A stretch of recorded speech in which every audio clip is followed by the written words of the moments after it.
Per day cut रही है, per day बता रहे हैं 50,000 विधायक बता रहे हैं कि पर डे कट रही है और भ्रष्टाचार हो रहा है जबरदस्त, अधिकारी उसका पैसा खा रहे हैं। इसके बारे में आपका क्या? दुख है इस बात का कि मुरादाबाद में एक नौजवान को इसी तरीके से मार दिया गया, आरोप लगा।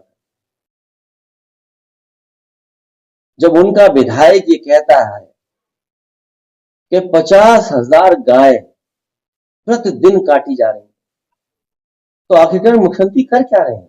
ये सनातनी मुख्यमंत्री जी कर क्या रहे हैं? या वो विधायक गलत है या 50,000 गाय काटी जा रही है, ये सच है।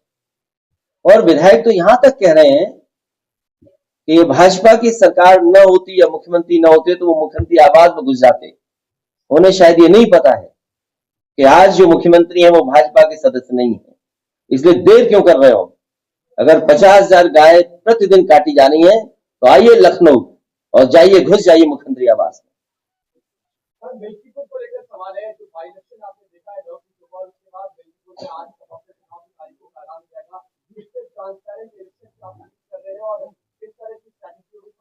मैं मिल्कीपुर के चुनाव के लिए आप सभी पत्रकार साथियों से कहूंगा कि सबसे फेयर इलेक्शन होने जा रहा है। इससे फेयर इलेक्शन आपने कभी नहीं देखा होगा, ना देख पाएंगे। इसलिए आप लोग सब कैमरे के साथ पहुंचिए।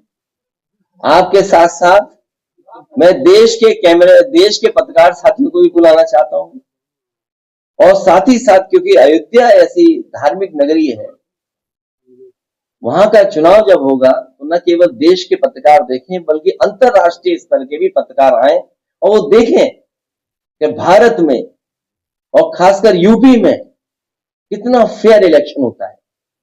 वो अगर रहेंगे तो उन्हें एक फेयर इलेक्शन देखने को मिलेगा।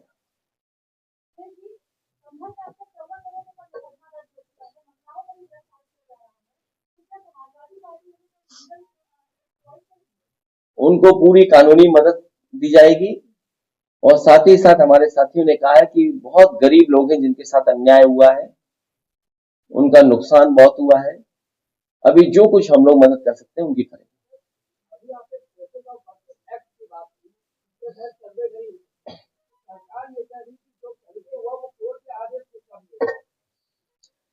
हालांकि वो स्थान नहीं है कि किसी के बारे में क्या कहें। कोर्ट के बारे में टिप्पणी करना भी बड़ा मुश्किल काम होता है, लेकिन कोर्ट का काम करने का तरीका तो आप जानते होंगे। और दूसरे पक्ष को सुना ही नहीं गया। ये कहां का कानून है?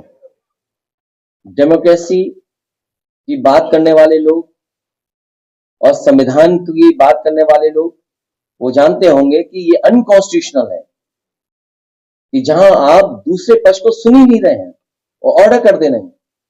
और क्या जल्दी थी कि आप तैयार बैठे थे सर्वे करने के लिए, कि आप तुरंत सर्वे के लिए पहुंच गए, जब हर पक्ष ने और खासकर मुस्लिम पक्ष ने ये कहा कि आप सर्वे करने आए तो हम पूरा सहयोग करेंगे, और पूरा सहयोग हुआ। तो क्या वजह थी कि दोबारा फिर सर्वे करने के लिए जाना पड़ा उन्हें, और बिना सुने आप फैसला सुना रहे हैं? ये भारतीय जनता पार्टी के वो लोग हैं, आप इनका इतिहास उठा करके देख लो। ये सुप्रीम कोर्ट के लिए भी झूठ बोलते हैं, बड़ी बड़ी संस्थाएं उनमें भी झूठा आश्वासन देते हैं, एफिडेविट भी झूठा देते हैं। ये झूठ बोलने वाले लोग हैं, इसीलिए मैंने कहा हृदयहीन लोग हैं। इनसे उम्मीद करना कि संविधान के रास्ते पे चलना आप भूल कर रहे हैं। इसीलिए मैंने कहा कि ये पीडीए पे अन्याय बहुत कर रहे हैं, भ्रष्टाचार कर रहे हैं। किसके कौन सा मैसेज है? वैसे हमारे पत्रकार जो बहन हैं केवल लखनऊ के बारे में जानती हैं। कुछ करोड़ रुपए का भ्रष्टाचार है जो आरोप लग रहा है। नहीं, अभी दूसरा पूछ रहा हूँ, मैं दूसरा पूछ रहा हूँ। आज टाई लगा के आए पत्रकार।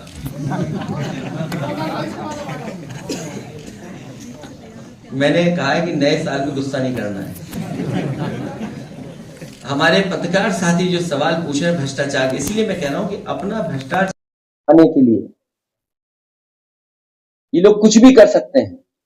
और जो लोग कहते थे हम जीरो टॉलरेंस है भ्रष्टाचार को लेकर, उन्हीं के लोग आरोप लगा रहे हैं। और केवल एक विभाग में नहीं है भ्रष्टाचार, स्वास्थ्य विभाग का पता कर लीजिए, सीएमओ की पोस्टिंग कैसे हो रही है। एक सुनने में आया था कि दवाई पर छापा पड़ा था, एक दवाई के गोदाम पे नकली दवाइयों को लेकर, उस रिपोर्ट का क्या हुआ, रफा दफा हो गया। अपॉइंटमेंट्स कैसे हो रहे हैं। और मैं आपसे कह रहा हूं, मेडिकल के लिए, एजुकेशन के लिए, शिक्षा, स्वास्थ्य विभाग का दोनों का मिला ले अगर हम, यहां से बगल में लोहिया इंस्टीट्यूट है, हमें इस बात की आपत्ति नहीं है कि किसी प्रदेश के आए और हमारे यहां नौकरी करें, कोई आपत्ति नहीं हमारे उसमें। लेकिन सवाल यह है कि एक ही इंस्टीट्यूशन के इतने लोग कैसे नौकरी पा रहे हैं। 250 लोग नौकरी पा रहे हैं, एक दो कोचिंग की है उसी इंस्टीट्यूशन से, सैफी मेडिकल यूनिवर्सिटी में, वहां पर नौकरी 2 इंस्टीट्यूशन से पा गए सब लोग। पीजीआई जो सबसे प्रीमियर और प्रेस्टिजियस है आपकी संस्था, वहां पर कितने पा गए नौकरी, पता करिए आप। और फिर एक सड़क के बारे में मैंने कई बार कहा आपसे, क्योंकि मुख्यमंत्री जी एक्सप्रेस वे क्या होता है वो जानते नहीं है। मुख्यमंत्री जी एक्सप्रेस वे क्या होता है वो जानते नहीं है। और एक्सप्रेस वे को लेकर के समाजवादियों को कितना बदनाम किया गया। आप चलिए पूर्वांचल एक्सप्रेस वे पे क्या हालत है आज। और फिर जो गोरखपुर लिंक था, उसके बारे में दावा था कि 2022 तक बन करके तैयार हो जाएगा। आज हम 2025 में हैं। जब 2024 में हम लोग उसकी कीमत देखते थे तो वो 6000 करोड़ की थी सड़क, 91 किलोमीटर। और आज जब 2025 में उस सड़क के बारे में जानकारी करते हैं तो वही 91 किलोमीटर 7000 करोड़ की हो गई। सोचिए आप, ये गोरख धंधा नहीं चल रहा तो क्या चल रहा है। तो ये तो है ही भ्रष्टाचार जो हो रहा है, जो गोरखपुर लिंक में हो रहा है भ्रष्टाचार, उसके बारे में भी आप जानकारी कर लें।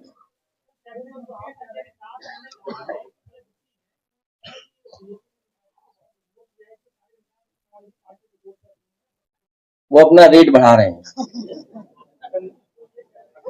प्रियंका गांधी पे जो है बिधुड़ी ने जो है कहा है, मैं जानता हूं, मेरे बगल में बैठे थे जब वो हमारे साथ थे, आज तो हमारे अध्यक्ष जी बैठे हैं। आप सब प्रेस के लोग जानते होंगे।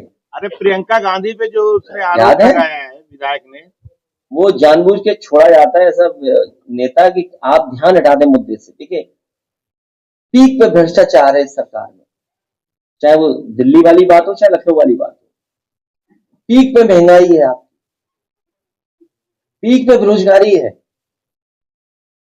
आप कोई इन्वेस्टमेंट नहीं ला पा रहे हैं।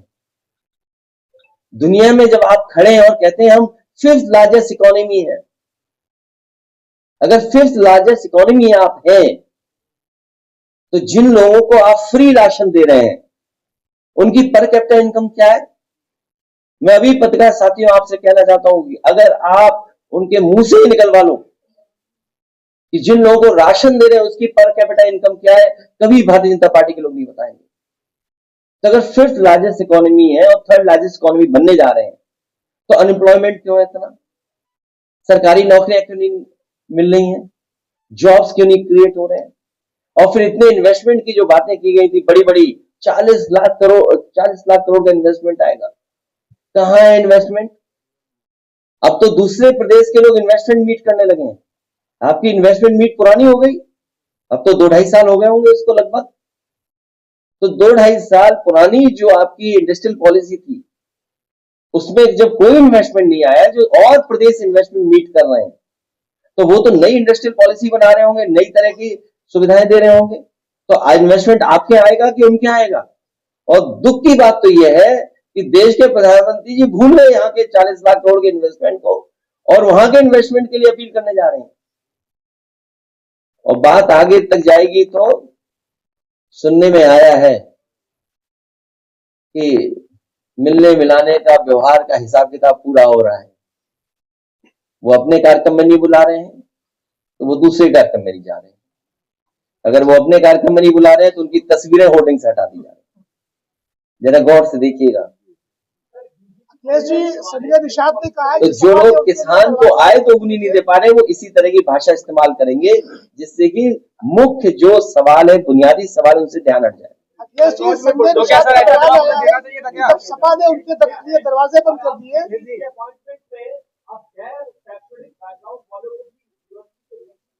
आपको एक सर्टिफिकेट चाहिए वीसी बनने के लिए, आप आरएसएस के सदस्य होने चाहिए, बस। सब ये नियम बकवास है।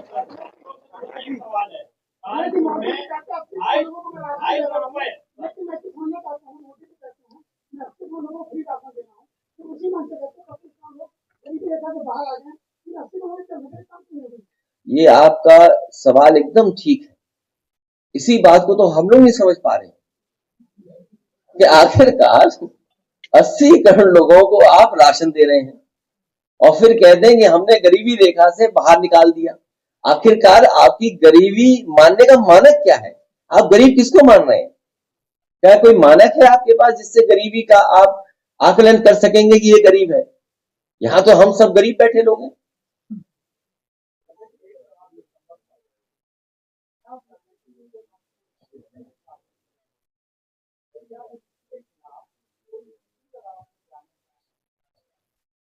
इस पे कानूनी राय ली भी जा रही है और बहुत सारे लोग सुप्रीम कोर्ट में भी गए हैं और उसी का परिणाम यह है कि फर्दर सर्वे रुक गए हैं। वो आपकी जानकारी में होगा। तो फर्दर सर्वे नहीं हो सकता। हम इसके लिए धन्यवाद देना चाहते हैं सुप्रीम कोर्ट को।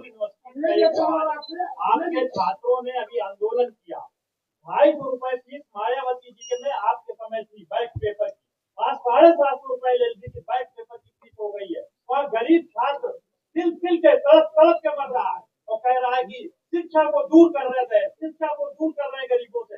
इस पे कब आपकी साइकिल चलेगी, कब आपका आंदोलन होगा, ये पूछने का। मैं आपसे और आपके माध्यम से तमाम छात्र नौजवानों से कहूंगा कि खूब साइकिल चलाएं अगले चुनाव में। इन सब चीजों पर विचार होगा और सुधार होगा। दूर क्यों किया जा रहा है? इसलिए कहा जा रहा है कि आप लोग गुलाम रहे उनके, हमें और आपको गुलाम बनाना चाहते हैं।